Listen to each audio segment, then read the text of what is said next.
माहितीये का कोणाला?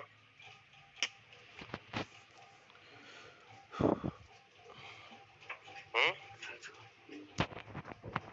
ती एक्झॅक्ट नाही माहिती, बट हं. ते काहीतरी म्हणजे त्याचे मटेरियल्स क्रिएट करून द्यायचे होते. ते मी फक्त सेल्स वॉग आणि ते प्रोडक्ट की बेस्ड मटेरियल काहीतरी असतात ते समथिंग.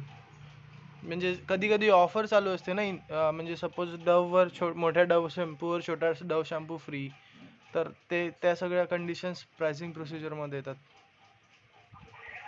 असं बर. काहीतरी. झालं. ओके. प्राइसिंग प्रोसिजरचा अर्थ असा आहे की तुम्ही जेव्हा कुणाला कस्टमरला किंवा वेंडर तुम्हाला जेव्हा काही चार्ज करतो, ठीक आहे, तर तेव्हा तुम्हाला हे तुम्हाला काही कंडिशन्स म्हणजे प्राइसेस द्यावं लागतात, बरोबर. आता आता शुभम जे म्हणतोय ते वेगळं आहे की हे ते डिफरंट स्कीम्स वगैरे. पण नॉर्मली काय असतं की तुम्हाला जनरली काय द्यावं लागतं. आता तुम्ही कुठेही खरेदी करायला गेला, काय सांगतात ते तुम्हाला? लेट्स टेक एक्झाम्पल, तुम्ही मेडिकल स्टोअर मध्ये गेलात, तर तो काय सांगतो, किती किंमत आहे बाबा, तर मग तो काहीतरी एक किंमत सांगतो, बरोबर, गोळ्यांची एवढी आहे तेवढी आहे म्हणून. हा, बरोबर. मग तेवढ्यानीच संपतं का? तेवढंच देता का तुम्ही? काहीतरी तो बोलतो त्यामध्ये, माहिती का तुम्हाला लोकांना?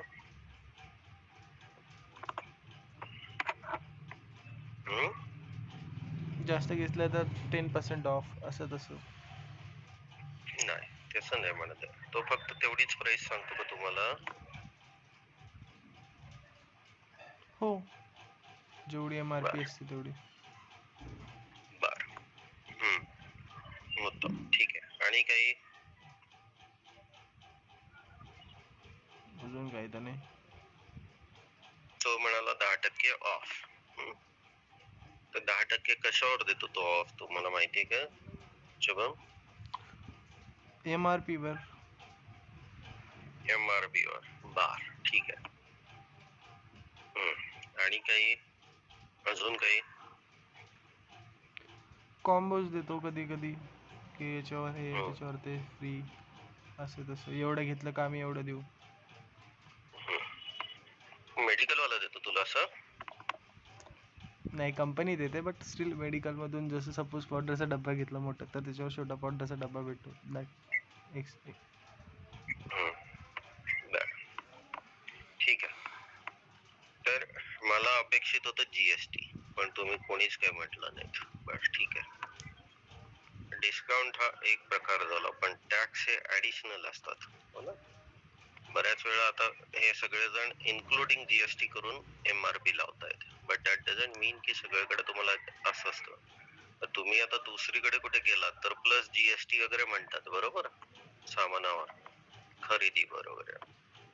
ते जे असतात त्या गोष्टी आपण प्राइसिंग प्रोसिजर मध्ये. आता तुम्ही SAP मध्ये प्राइसिंग म्हणजे आता तुम्ही काय करणार आहात, सप्लायर कडनं मटेरियल घेणार आहात किंवा तुम्ही कस्टमरला मटेरियल विकणार आहात. तर मग तुम्ही त्यांना काय काय सांगणार की बघ बाबा, माझ्या मटेरियलची प्राइस एवढी आहे, त्याच्यावर मी तुला एवढं काय डिस्काउंट देईन बेस्ड ऑन तू या महिन्यात घेतलंस तर एवढा डिस्काउंट, त्या महिन्यात घेतला तर तेवढा डिस्काउंट वगैरे, तर तो दिला जातो. आणि त्याच्या व्यतिरिक्त काय केलं जातं की तू मग म्हणतो की बरं बाबा हे झालं, मग डिस्काउंट झाला की मग तुम्ही म्हणता की आता बाबा तू आम्हाला हे सांगतोयस की इनको टर्म्स आहेत तुमच्या, तो म्हणतो की नाही, सगळं ट्रान्सपोर्ट तुमचं तुम्ही बघायचंय, मी काही देणार नाही त्यात, हो की नाही. मग त्या ट्रान्सपोर्ट वगैरे सगळ्याच एकत्र करून एक अमाऊंट सांगेल तो की हे बघा, हे एवढं पैसे लागतील तुम्हाला, अशा गोष्टी असतात. तर या सगळ्या गोष्टी जेव्हा तुम्ही एक एक असं ऍड कमी जास्त करत जाता, तर ते कुठंतरी सिस्टीमला सांगण्याकरता काहीतरी करावं लागेल, बरोबर. ते जे काय करतो आपण त्याला म्हणतात प्राइसिंग प्रोसिजर. ठीक आहे. तर आता प्राइसिंग प्रोसिजर कशी बघायची असते सिस्टीम मध्ये आणि त्यामध्ये असतं काय, तर ढोबळ मानाने म्हणाल तर एक वरती ग्रॉस प्राइस असते. आता मी पर्चेसिंगच्या पॉइंट ऑफ व्ह्यूने सांगतोय बरं. ग्रॉस प्राइस म्हणजे मटेरियलची प्युअर व्हॅल्यू, ते तो सप्लाय डिसाइड करतो. मग त्याच्यामध्ये तुम्ही जे काय डिस्काउंट सरचार्ज ते काय ऍड करता, तर त्याच्यानंतर ना एक काहीतरी तुम्हाला बेसिक प्राइस मिळते.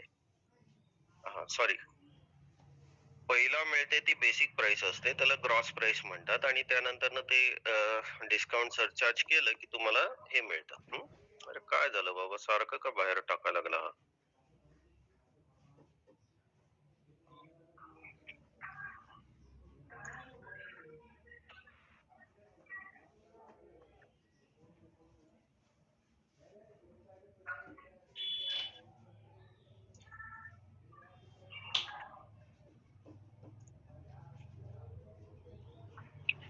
तर ह्याच्यामध्ये काय करतोय आपण बघा, मी काहीतरी वेगळं दाखवतोय तुम्हाला पण ना. आता जास्त त्याच्याकडे लक्ष देऊ नका, पण एक बघा. ठीक आहे.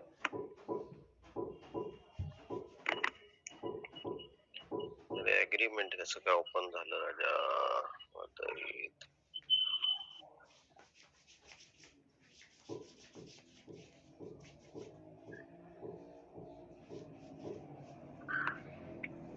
ठीक आहे. मग काय असतं, तुम्ही हे असं प्राइसिंग प्रोसिजर मध्ये केलात की एक तुम्हाला मॅन्युअल ग्रॉस प्राइस, नंतर काय काय अमाऊंट वगैरे टाकल्या जातात. हे बघा, कॅश डिस्काउंट, मग तुला फायनल प्राइस एवढी मिळाली. तर ही जी शेवटची प्राइस असते त्याला म्हणतात लँडिंग कॉस्ट. कळलं का? हॅलो, ऐकताय का? हो सर, हो. हॅलो. तर यामध्ये काय काय गोष्टी असतात, तर हे बघा, ग्रॉस व्हॅल्यू म्हटले जाते. ग्रॉस प्राइस मध्ये सरचार्ज वरचार्ज किंवा डिस्काउंट सगळं दिलं की मग तुम्हाला मिळते ग्रॉस व्हॅल्यू.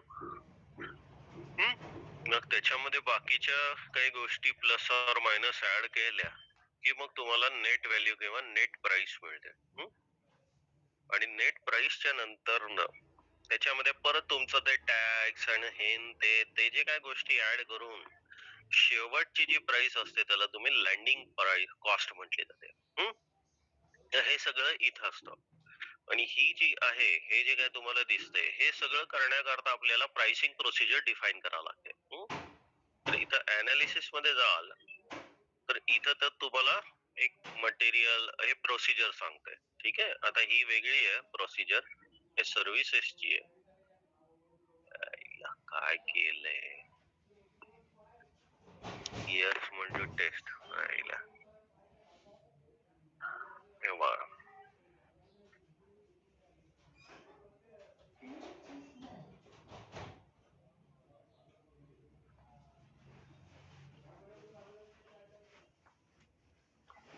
अरे सगळ्याला हीच प्राइस कशी काय येतीये?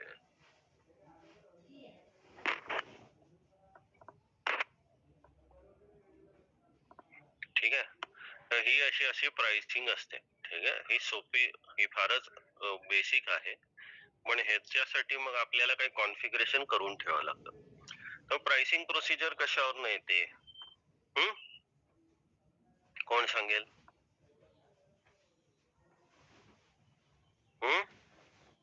प्राइसिंग प्रोसिजर कशावर येते?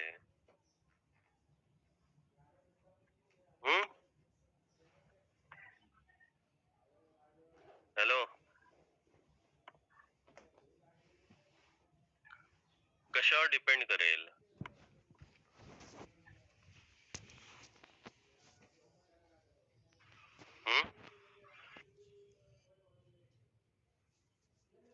सगळं प्रोसेस सगळं होऊन त्याची ऍक्च्युअल कॉस्ट त्याच्यानंतर डिपेंड करेल ना, ते किती कॉस्ट आली त्याच्यानंतर डिपेंड करेल.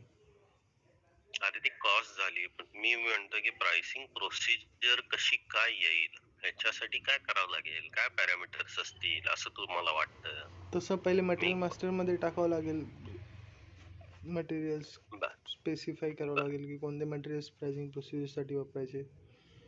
हम्म, हे तिथून स्टार्ट होईल समथिंग. बर.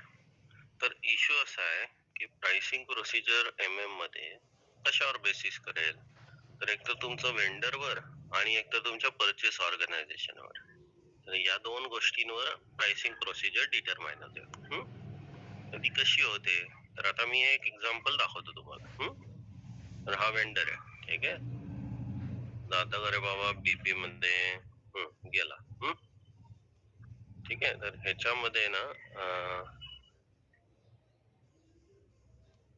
फायनान्स नेम आपल्याला VN01 पाहिजे.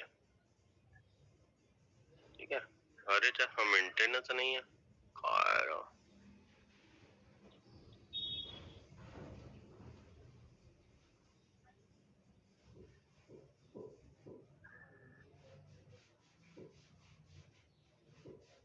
काय केलं रे ह्या माणसाने.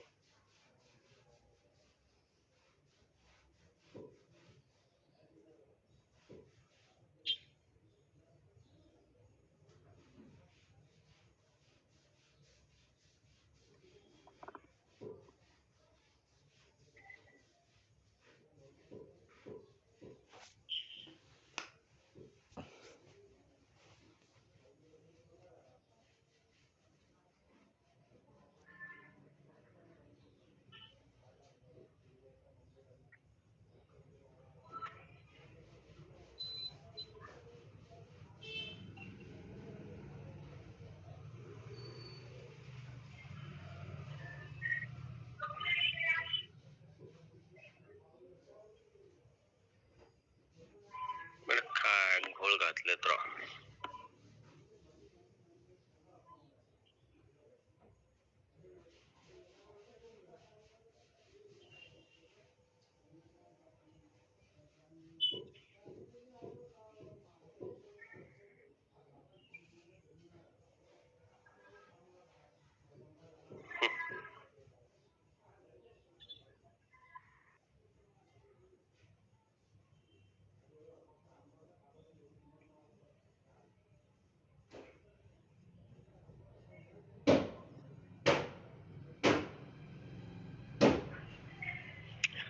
लका कहाण्या पर जाऊ दे, माय मिस्टेक.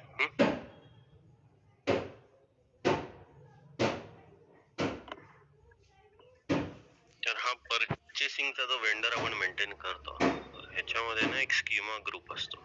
ठीक आहे.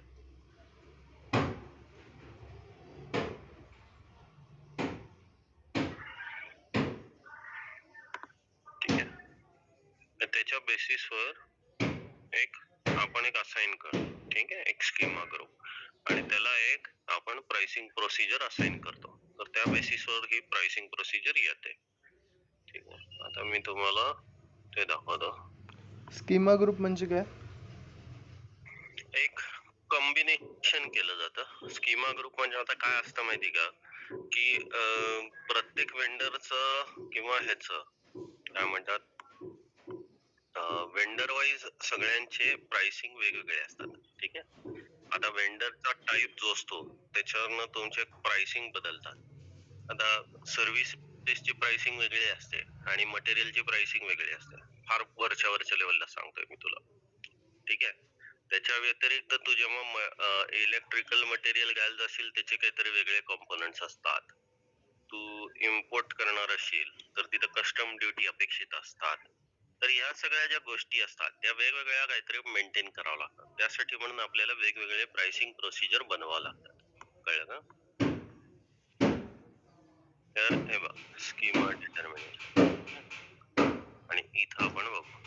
तर काय असतं की हा स्कीमा ग्रुप परचेस ऑर्गनायझेशन साठी एक स्कीमा ग्रुप असतो आणि सप्लायरचा एक स्कीमा ग्रुप असतो. या दोन कॉम्बिनेशनला आपण एक प्राइसिंग प्रोसिजर असाइन करतो आणि ती प्राइसिंग प्रोसिजर ही सगळीकडे मग ती सुरू होते. तिथून प्राइसिंग चालू होते. मग हे असाइन कसं करायचं, तर ह्याच्या आधीच्या नोड मध्ये तुम्हाला तो दिसतो. ठीक आहे. की एक सप्लायर साठी एक स्कीमा ग्रुप बनवा. ठीक आहे. मग त्याच्यानंतर मग एक पर्चेसिंग ऑर्गनायझेशनला बनवा, स्कीमा ग्रुप. ठीक आहे. त्याच्यानंतर काय होतं, पर्चेसिंग ऑर्गनायझेशनला तो असाइन करावा लागतो तुझा स्कीमा ग्रुप.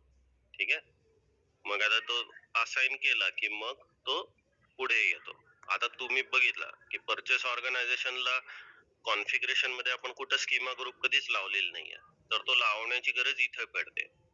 आणि मग त्याच्यानंतर डिटर्मिनेशनला गेला की इथं तुम्हाला पर्चेस ऑर्गचा स्कीमा ग्रुप आणि वेंडरचा स्कीमा ग्रुप या दोन कॉम्बिनेशन वर प्राइसिंग प्रोसिजर डिटरमाइन होते. ठीक आहे. तू जे म्हणतोयस शुभम, जे मटेरियल मास्टर वगैरे वगैरे, तर ते सगळं सेल्सचं प्राइसिंग प्रोसिजर डिटर्मिनेशन आहे. हो. त्याच्यामध्ये मटेरियलचा एक इंडिकेटर असतो, सेल्स ऑर्गनायझेशनचा एक इंडिकेटर असतो. आणि ठीक आहे. वेंडर. हा, वेंडरचा नाही रे, कस्टमरचा एक इंडिकेटर असतो. मटेरियल, कस्टमर, सेल्स ऑर्गनायझेशन आणि डॉक्युमेंट टाईप असे 4 इंडिकेटर्स असतात. या 4 इंडिकेटर वर तुझी प्राइसिंग प्रोसिजर डिटरमाइन होते आणि त्यावरनं मग ते प्राइसिंग केलं जातं. असं सेल्सचं साइड आहे. आपल्या MM साइडला एवढं कॉम्प्लिकेशन नाहीये. आपण सिंपल करतो आणि सिंपल गोष्टी ठेवतो. ओके. तर आता हे बघ, ही जी प्राइसिंग प्रोसिजर US ची आहे. ठीक आहे. तर आता ही स्टँडर्ड आहे, तर ती आपण बघू. तर ती प्राइसिंग प्रोसिजर म्हणजे काय असते, तर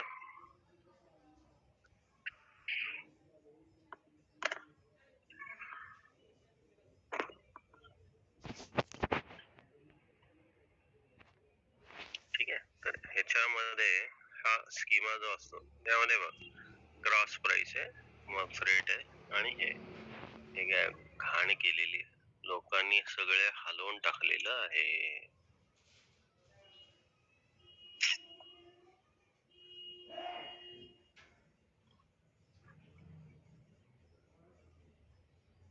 ओके. हे बघ, ह्याच्यामध्ये काय केलंय त्यांनी, बघ हे काय केलंय, हे ग्रॉस व्हॅल्यू काढली आहे.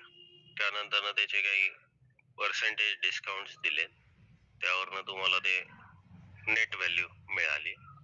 त्यानंतर फ्रेट वगैरे ऍड केलंय आणि मग त्याच्यानंतर टॅक्सेस ऍड केलेत आणि शेवटी तुम्हाला लँडिंग कॉस्ट मिळते. ठीक आहे. तर ही व्हॅल्यू जी मिळते ती अशी मिळते. ठीक आहे. तर आता काय करायचं आपल्याला की समजून घ्यायचं की पहिला तर एकतर म्हणजे प्राइसिंग प्रोसिजर डिटर्मिनेशन हे का गरजेचं आहे, कोणी सांगेल का तर मला?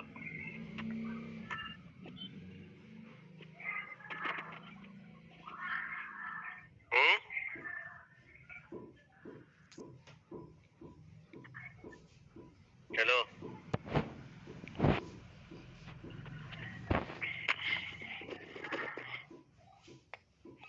बर, प्राइसिंग प्रोसिजर मध्ये काय गरजेचं असतं?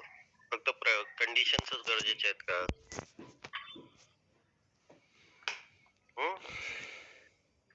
हॅलो. प्राइसिंग. हॅलो, काय झालं, झोपलात का? प्राइसिंग प्रोसिजर मध्ये फक्त कंडिशन येऊन चालणार आहे का? त्यांच्या व्हॅल्यू पण यायला पाहिजे का नको?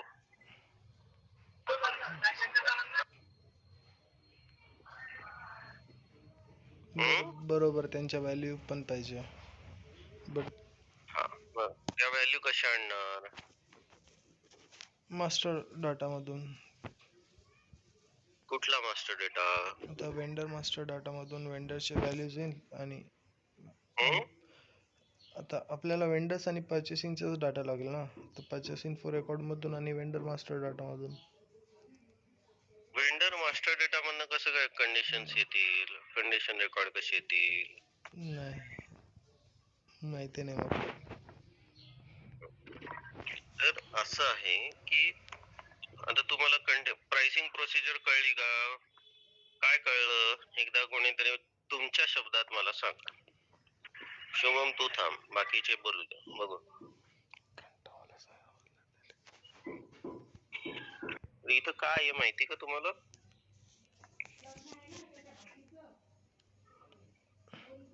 हम्म? हे बघा, तर हे जे काय कॉलम्स आहेत, प्रत्येक कॉलमचं एक महत्वाचं रोल आहे, कळलं का? तो पहिलं तुम्ही म्हणता स्टेप. आता तुम्हाला स्टेप म्हणजे काय म्हणायचं, तर हे पहिलं कुठली प्राइस घ्यायची हे सांगायला तुम्हाला सिस्टीम मध्ये कुठेतरी लिहावं लागेल ना. 10, 20, 30, 40, 50, 60, 70, 80, 90. तर ते स्टेप म्हणतात. आणि स्टेप मध्ये एक को स्टेप असते. को स्टेपचा काउंटर म्हणा, त्याच्यामध्ये काय आहे की आता 20 मध्ये सगळ्या ग्रॉस प्राइस जर मी टाकल्या तर ती पहिली कुठली घ्यायची, दुसरी कुठली घ्यायची, तिसरी कुठली घ्यायची हे काउंटर सांगतं. मग त्याच्यानंतर त्या 20 ला मी म्हणणार की अरे बाबा तू पहिला डिफॉल्ट ग्रॉस प्राइस आण. नंतर मग ते मग कंडिशन टाकायची, कंडिशन टाईप म्हणतात त्याला. आणि मग त्याच्यानंतर त्याचं डिस्क्रिप्शन दाखवते सिस्टीम. हे तुम्ही ऑलरेडी कॉन्फिगर केलेलं असतं त्यामुळे ते डिस्क्रिप्शन सगळं येतं.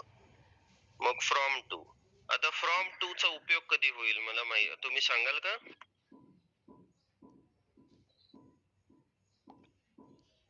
हे बघा, इथं मी काय म्हणेन, फ्रॉम 20 to 99. या मी काय सांगितलं, 20 पासून 99 पर्यंत जे काय मध्ये मध्ये कंडिशन असतील त्या सगळ्यांची ऍडिशन केली तर मला काय मिळालं पाहिजे, ग्रॉस व्हॅल्यू.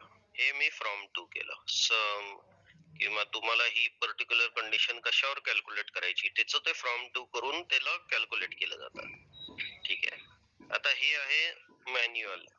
तर मॅन्युअलचा अर्थ असा आहे की तुम्ही जेव्हा प्राइसिंग प्रोसिजर करता तेव्हा तुम्हाला आहे ना कंडिशन रेकॉर्ड मधनं यायला पाहिजेत का, तुम्हाला दरवेळेस जेव्हा परचेस ऑर्डर टाकता तेव्हा मग तुम्ही स्वतः टाकणार आहात का चूज करून, ते करायचं असेल तेव्हा हा मॅन्युअलचा चेकबॉक्स वापरला जातो. मग हे म्हणतं की रिक्वायर्ड म्हटलं की ही जर प्राइसिंग प्रोसिजर मध्ये ही जर कंडिशनची व्हॅल्यू नाही दिसली नाही की मग ते एरर मारत राहील आणि मग तुम्हाला ती परचेस ऑर्डर पूर्ण करूच नाही देणार असं. हे आहे स्टॅटिस्टिकल. स्टॅटिस्टिकल म्हणजे काय की ही फक्त दाखवायची गोष्ट आहे. तर जनरली या ग्रॉस व्हॅल्यू वगैरे सगळ्या स्टॅटिस्टिकल असतात. सम जी केली जाते ना ते सगळ्या स्टॅटिस्टिकल असतात. आणि ह्याचा उपयोग असा असतो की कधी कधी काय होतं, तुम्हाला आहे ना काही काही कॅल्क्युलेशन करायची असतात पण त्यांना आहे ना कुठं म्हणजे त्याचा इम्पॅक्ट कुठं जाऊ द्यायचा नसतो. आता उदाहरण झालं तर मला काय करायचंय, आता ही ग्रॉस व्हॅल्यू आहे, ती मला कॅल्क्युलेट करायची आहे पण तिचा इम्पॅक्ट कुठं जाऊ द्यायचा नाही. म्हणजे काय की मी तिला नुसतं एक सब टोटल करून ठेवली आहे, बरोबर. मग त्या सब टोटलचा उपयोग काय करायचा आहे, मला त्याच्यावर डिस्काउंट ऍड करायचा आहे, सरचार्ज ऍड करायचा आहे वगैरे. तर त्यासाठी म्हणून हे स्टॅटिस्टिकल म्हणून वापरलं जातं. आणि इम्पॅक्ट होऊ द्यायचा नाही म्हणजे काय असतं, तर तुमचं अकाउंटिंग इम्पॅक्ट म्हणा किंवा त्याचं कॅल्क्युलेशनचं मला त्या प्राइसिंग प्रोसिजर वर इम्पॅक्ट म्हणजे नेट लँडेड प्राइस मध्ये घ्यायचं नाहीये, घ्यायचंय, हे सगळं जे करायचं असतं तर त्यासाठी म्हणून हे स्टॅटिस्टिकल म्हटलं जातं. आता हा नवीन कॉलमेंट फॉर चेक केलं की तो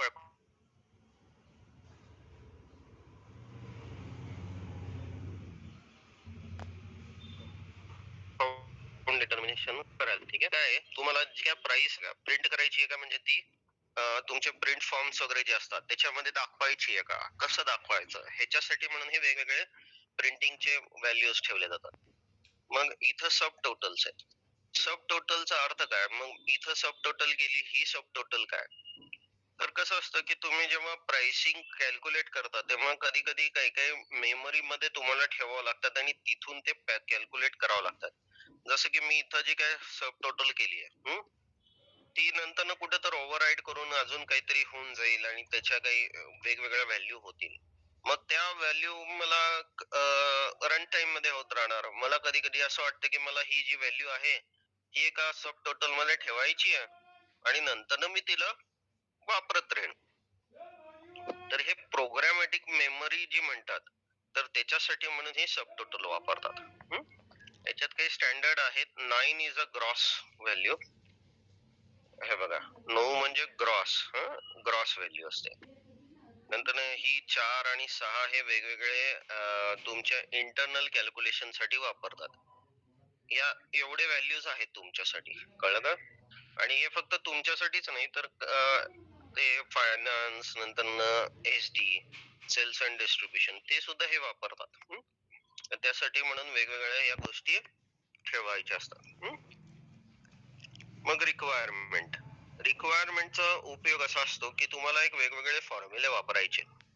आता मला म्हणायचंय की ही जी प्राइस आहे मॅन्युअल प्राइस, ठीक आहे, फक्त माझी जेव्हा नॉर्मल प्राइस जर सिस्टीमने डिटरमाइन नाही केली तेव्हा मॅन्युअल प्राइसनी यायला पाहिजे. तर त्याचा जो कंट्रोल आहे त्यासाठी म्हणून ही रिक्वायरमेंट लिहिली जाते. ठीक आहे. आता समजा माझ्याकडे फ्रेटच्या 1, 2, 3 व्हॅल्यूज आहेत, तिन्ही आल्या, पण मला एकालाच प्रायोरिटी द्यायची आहे. मग ती कशी देणार? मग तेव्हा ते रिक्वायरमेंट लिहिली जाते. मग अल्टरनेट कॅल्क्युलेशन बेस असतो, अमाऊंट असते, कंडिशन अमाऊंट आणि कॅल्क्युलेशन बेस असे 2 गोष्टी आहेत. तर हे फॉर्म्युलेज आहेत. तर अल्टरनेट कॅल्क्युलेशन कंडिशन अमाऊंट म्हणजे काय? तर तुम्ही आता व्हॅल्यू काढली, समजा तुम्ही म्हटलं की 100 रुपये झाली ह्याची, आकडा 100 आला, पण आता तुम्ही म्हणता की नाही नाही नाही नाही, हे काहीतरी वेगळं टाईपचं मटेरियल आहे, हे आपण इम्पोर्ट करून आणतो, तर ह्याला आपण 100 ने ठेवू नाही शकत, ह्याला वाढवत पाहिजे. मग ते किती वाचलं पाहिजे, मग त्याची व्हॅल्यू काय सांगायची, हे सगळं काम हे कॅल्क्युलेशन अमाऊंटने असते. म्हणजे हे ऍक्च्युअली फॉर्म्युले आहेत, फॉर्म्युले, आणि हे फॉर्म्युले तुम्हाला वापरता येतात, कळलं का? आणि ह्याचा हा कॅल्क्युलेशन बेस आहे, alternate calculation base, condition base value. ह्याचा अर्थ असा असतो की आता हे फ्रेटचं म्हणतोय ना आपण, तर ह्याच्यामध्ये कसं असतं की तुमचं कॅल्क्युलेशन कसं असतं की ग्रॉस वेट वर असतं. ही जी प्राइस ठेवली तुम्ही, ही जी ग्रॉस प्राइस समजा, आता तो म्हणतो, आता तुम्ही पार्सल करायला गेलात तर तो म्हणतो ना की एवढं वजन असेल तर एवढा रेट आहे, बरोबर? ऐकलंय का कधी? केलेत का पार्सल? हो सर, बरोबर. तर ते मग कसं असतात, तर तेव्हा हे ग्रॉस वेट किंवा नेट वेट किंवा अजून काय, तर ते जे तुम्हाला सांगायचे असतात, तर त्याच्यासाठी म्हणून हे वापरलं जातं. आणि हे टिपिकली कॅल्क्युलेशन बेस व्हॅल्यू म्हणजे alternate calculation condition base value amount जी आहे, हे मग आपण ऍड्रेस करायची की मला असा फॉर्म्युला करून ह्याची व्हॅल्यू अशी कॅल्क्युलेट करून दे, असं जे म्हटलं जातं, तर ते इथं असतं. मग अकाउंटिंग की आहे, अकाउंट की, ह्या कीला तुम्हाला ते अकाउंट लावावं लागेल, तर मग ते ऑटोमॅटिक तिथं जाईल. आणि अक्रुअल्स बद्दल कोणाला काय माहिती का रे? शुभम, ऐकलंयस अक्रुअल्स? नाही, काय ऐकलंयस? मी प्राइसिंग प्रोसिजर केलंच नाही. अक्रुअल्स अर्थ असा असतो की जनरली म्हणजे फायनान्शियल टर्मिनॉलॉजी आहे ही, तर काय असते की तुम्ही फ्रेटच्या ज्या गोष्टी आहेत त्या अक्रूड केल्या जातात. अक्रूड केल्या जातात म्हणजे काय की ते तुम्ही महिनाभर त्याच्यात टाकत जायचं आणि महिन्याच्या अखेरीस त्याला मग काहीतरी बघायचं, अरे बापरे एवढं झालं का, एवढं झालं का, असं करत बघणं. तर ही फायनान्शियल टर्मिनॉलॉजी आहे, आणि आपल्या दृष्टीने सिंपल आहे अकाउंट डिटर्मिनेशन, कळलं का? फक्त 2 अकाउंटिंग की येतात, 2 अकाउंट कीच्या हिशोबाने बघायचं, कळलं? हॅलो, कळलं का? हो. तर हे अशा 17 फील्ड आहेत बरं. किती आहेत बघा बरं. 1 2 3 4 5 5 आणि 4 9 10 11 12 13 14 15 16 झाले गेले. 16 कॉलम्स आहेत. हे या 16 कॉलम्सच्या बेसिसवर प्राइसिंग प्रोसिजरचं काम चालतं. मी आता अपेक्षित नाही मानला तुमच्याकडनं की हे सगळं काही तुम्ही खेळाल.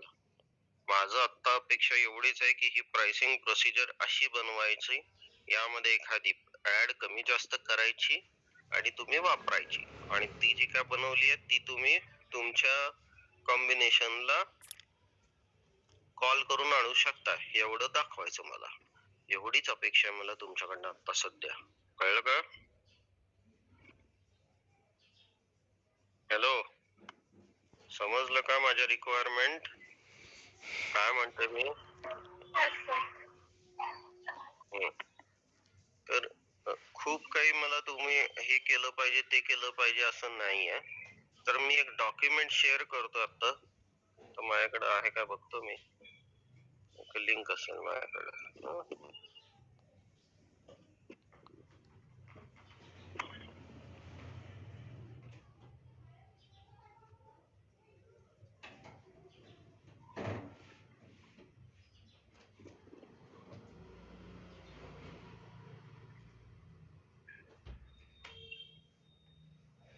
अरे